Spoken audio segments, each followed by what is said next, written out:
नमस्कार माझे विद्यार्थी मित्रांनो, कसे आहात? मजेत आहात ना? ज्ञानेश्वर विद्या मंदिर या शैक्षणिक संकुलात तुमच्या सर्वांचं स्वागत आहे. आज मी तुमच्यासाठी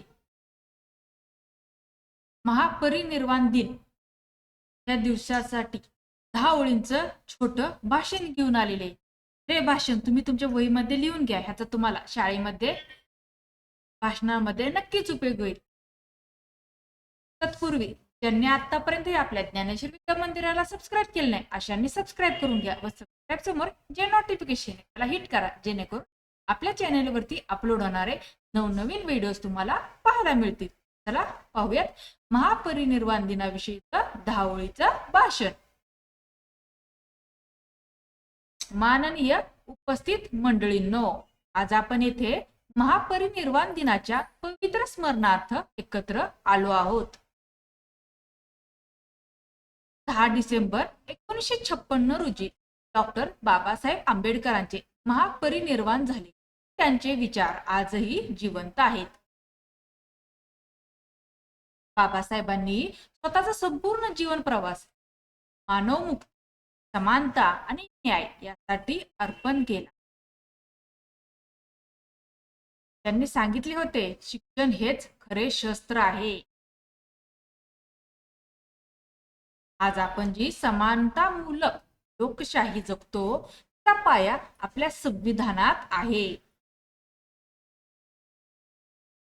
त्या संविधानाचे प्रमुख शिल्पकार म्हणजे डॉक्टर बाबासाहेब आंबेडकर. त्यांनी समाजातील शेवटच्या व्यक्तीपर्यंत न्याय पोहोचवण्याचे स्वप्न पाहिले. अस्पृश्यता, अन्याय आणि सामाजिक विषमता दूर करण्यासाठी संघर्ष केला. त्यांच्या प्रत्येक कृतीत मानवतावाद, विवेक आणि वैज्ञानिक गुण दिसतो. महापरिनिर्वाण दिन हा केवळ स्मरणाचा नव्हे तर जागृतीचा दिवस आहे. समाजात बंधुता, समानता आणि न्याय टिकवणे हे आपले सामूहिक कर्तव्य आहे. संविधानिक मूल्यांचे रक्षण करणे ही प्रत्येक नागरिकाची जबाबदारी आहे. बाबासाहेबांचे स्वप्न समता, ज्ञान आणि मानवतेने भरलेला भारत या कृतींनी पूर्ण करता येईल.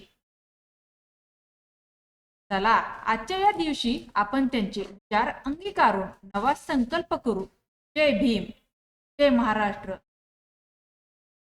अशा प्रकारे महापरिनिर्वाण दिनाविषयीचं 10 ओळींचं भाषण संपलेलं आहे. तुम्हाला मुलांना आजचं हे भाषण आवडलं असेल तर भाषणाला जास्त शेअर करा आणि चॅनलवर नवीन असणाऱ्या चॅनलला सबस्क्राईब करा. धन्यवाद.